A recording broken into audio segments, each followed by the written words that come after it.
Menawi ngagem celana pendek utawi kaos oblong singlet niku mangke badhe rapi mboten geganjel dompet, HP, kunci kontak, sabuk lan sak panunggalanipun.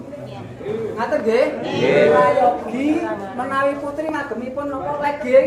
Legging. Nah, menika lajeng ngagem kaos panjang upaminipun. Ngaten nggih monggo, Pak.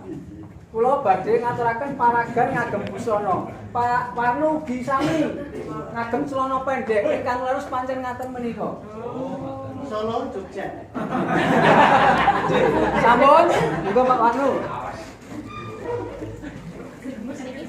Tata cara ngagem busana Jawi. Nggih. Dados menawi tiyang kampung ampun ngantos beto celana pendek jim. Mangke badhe ketawis